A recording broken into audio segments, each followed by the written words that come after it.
സിറാജ് വ്ലോഗിലേക്ക് സ്വാഗതം. ഓം കാളി മേഘസ്മപ്രഭാം തൃണിനം വേതാളകണ്ഠസ്ഥിതം ഗഡ്ഗം ഗേടകവാലധരികശ്വരം ഋത്വാങ്കരാഗ്രഷുജംബോധ പ്രേതപിശാചമാതൃസഹിതം മുണ്ടസ്രജാലം കൃതം വന്ദേ ദുഷ്ടമസൂരികാദ്യുതം സംഹാരണിം ഈശ്വരീം. എല്ലാവർക്കും ശുഭദിനം നേരുന്നു. നമ്മൾ കഴിഞ്ഞ ദിവസങ്ങളിൽ സ്ത്രീകളൊക്കെ കുളിക്കുമ്പോൾ ശ്രദ്ധിക്കേണ്ട കുറച്ച് കാര്യങ്ങളെ കുറിച്ചിട്ട് വീഡിയോ ചെയ്തിട്ടുണ്ട്. അപ്പോൾ അത് കാണാത്തവരത് കാണുക ചെയ്യുക. പിന്നെ അതുപോലെ തന്നെ വിഷുബമ്പർ അടിക്കാനായിട്ട് സാധ്യതയുള്ള നക്ഷത്രങ്ങളെക്കുറിച്ച് ചെയ്തിട്ടുണ്ട്, അതിനെക്കുറിച്ച് കേൾക്കുക. പിന്നെ വ്യാഴമാറ്റം, മെയ് 14 വ്യാഴമാറ്റമാണ്. ഇടവത്തിൽ നിന്ന് മിഥുനത്തിലേക്ക് വ്യാഴം മാറുകയാണ്. അപ്പോൾ അതിൻ്റെ ഗുണങ്ങളെക്കുറിച്ചുള്ള വീഡിയോ ചെയ്തിട്ടുണ്ട്. അപ്പോൾ അത് കാണാത്തവർ അത് കാണുക.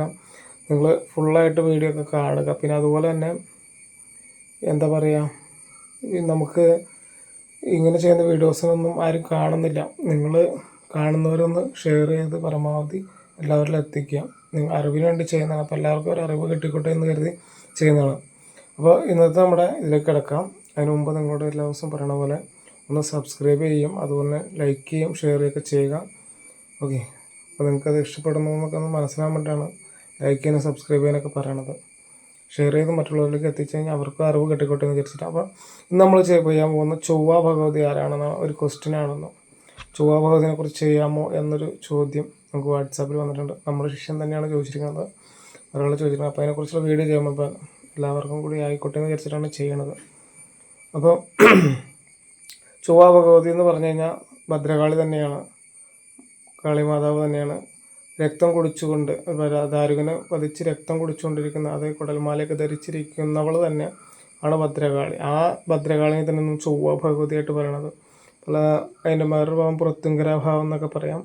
പിന്നെ തെക്കൻ ചൊവ്വയുണ്ട്, അതുപോലെ കിഴക്കൻ ചൊവ്വയുണ്ട്. കിഴക്കൻ ചൊവ്വനെ കരിങ്കാളിയായ ഭാവത്തിലും,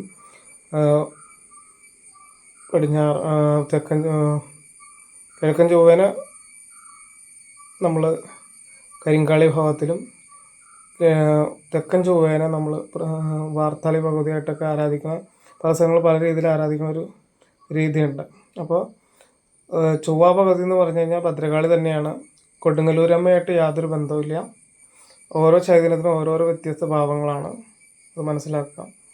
ഓക്കെ, അപ്പോൾ ചൊവ്വ ഭഗവതി എന്ന് പറഞ്ഞു കഴിഞ്ഞാൽ രക്തം കുടിച്ച് കുടൽമാല ധരിച്ചിരിക്കുന്ന രൗദ്രഭാവത്തിലുള്ള ദേവതേനെയാണ് നമ്മൾ പ്രത്യങ്കര ചൊവ്വ ഭഗവതി എന്ന് പറയുക. അപ്പോൾ ചൊവ്വ ഭഗവതി എന്താണെന്ന് മനസ്സിലായെന്ന് കരുതുന്നു. അപ്പോൾ ചൊവ്വ ഭഗവതിനെ നമ്മൾ വിളിച്ചു കഴിഞ്ഞാൽ സർവ്വത്തിലുള്ള ഐശ്വര്യങ്ങളും തരുന്ന ഒരു മന്ത്രത്തെയും കൂടി നമ്മളിതിനകത്ത് നിങ്ങൾക്ക് വേണ്ടിയിട്ട് ഉൾപ്പെടുത്തുന്നുണ്ട്. നമ്മളിതിൻ്റെ അകത്ത് പിൻ ചെയ്ത് ഫോട്ടോ എടുത്തിടുന്നുണ്ട്. അപ്പോൾ നിങ്ങൾക്കത് ഉപകാരപ്പെടും. അപ്പോൾ നിങ്ങൾ 41 ദിവസം ആ മന്ത്രം 108 വീതം രാവിലെയും വൈകുന്നേരവും ജപിച്ചു കഴിഞ്ഞാൽ സർവ്വത്തിലുള്ള ഐശ്വര്യങ്ങളും നിങ്ങൾ ആഗ്രഹിക്കുന്ന കാര്യങ്ങളൊക്കെ നടക്കുന്നതിന് ഏറ്റവും ഉത്തമമായിട്ടുള്ള മന്ത്രത്തെയാണെന്ന് പരിചയപ്പെടുത്തുന്നത്. അപ്പോൾ അത് എല്ലാവരും കാണുക, അത് എഴുതിയെടുത്ത് ചൊല്ലുക. ഭഗവതിയുടെ അനുഗ്രഹം എല്ലാവർക്കും ഉണ്ടാവട്ടെ. എന്ന് ആർക്കും ചൊല്ലാം, അശുദ്ധിയായിട്ടിരിക്കുന്ന സമയത്ത് ചൊല്ലാതിരിക്കുക എന്ന് മാത്രം. ശരീരശുദ്ധി വരുത്തിയിട്ട് ചെയ്യാവുന്ന ഒരു മന്ത്രത്തെയാണ് പരിചയപ്പെടുത്തുന്നത്. ആർക്കും ജപിക്കാവുന്ന ഒരു മന്ത്രത്തെ, അപൂർവ മന്ത്രമാണ്. എല്ലാവരും മന്ത്രം ഞാൻ എഴുതിയിട്ടുണ്ട്, തെറ്റിടാതെ ചെയ്യാനായിട്ട്. അപ്പോൾ എല്ലാവരും പറയുന്ന മന്ത്രം, അവിടെ എഴുതി കാണിക്കുന്ന മന്ത്രം എഴുതിയെടുത്ത് പഠിച്ചതിന് ശേഷം ജപിക്കുക. 41 ദിവസം ജപിക്കണം. 108 വീതമാണ് ജപിക്കേണ്ടത്. അപ്പോൾ സ്ത്രീകൾക്കും പുരുഷന്മാർക്കൊക്കെ ജപിക്കാം. അപ്പോൾ 41 ദിവസം കഴിഞ്ഞ് നമ്മൾ ഏതെങ്കിലും ഒരു കാര്യത്തിന് പോവുകയാണെങ്കിൽ ദൈവനെ ഒന്ന് വിളിച്ചിട്ട് പോയി തന്നെ നമുക്ക് സർവ്വത്തിലുള്ള ഐശ്വര്യങ്ങളും പ്രദാനം ചെയ്യുന്ന ഒരു മന്ത്രത്തെയാണ് പറയപ്പെടുന്നത്. അപ്പോൾ കേട്ടോളൂ, മന്ത്രം ഞാൻ എഴുതി കിടന്നുണ്ട്. ഓം ഹ്രീം മഹാദേവിയെ നമ വരാഹ പഞ്ചമീച്ച ചൊവ്വേ ഭഗവതി നമ ഓം ദേവി നാരായണി വരദായിനി സ്വാഹം. എന്നോട് പറയാം. ഓം ഹ്രീം മഹാദേവിയെ നമ വരാഹ പഞ്ചമീച്ച ചൊവ്വേ ഭഗവതി നമ ഓം ദേവി നാരായണി വരദായിനി സ്വാഹം. ഓം ഹ്രീം മഹാദേവിയെ നമ വരാഹ പഞ്ചമീച്ച ചൊവ്വേ ഭഗവതി നമ ഓം ദേവി നാരായണി വരദായിനി സ്വാഹം. എന്നോട് പറയാം. ഓം ഹ്രീം മഹാദേവിയെ നമ വരാഹ പഞ്ചമീച്ച ചൊവ്വേ ഭഗവതി നമ ഓം ദേവി നാരായണി വരദായിനി സ്വാഹം എന്ന മന്ത്രത്തെ ശരിക്കും പഠിച്ച് ഗ്രഹിച്ച് ചെയ്യുകയാണെങ്കിൽ സർവ്വത്തിലുള്ള ഐശ്വര്യം നിങ്ങൾക്ക് ഉണ്ടാകുന്നതാണ്. അപ്പോൾ ചൊവ്വ ഭഗവതിനെ കുറിച്ചുള്ള സംശയങ്ങളൊക്കെ നിങ്ങൾക്ക് മാറിയെന്ന് കരുതുന്നു.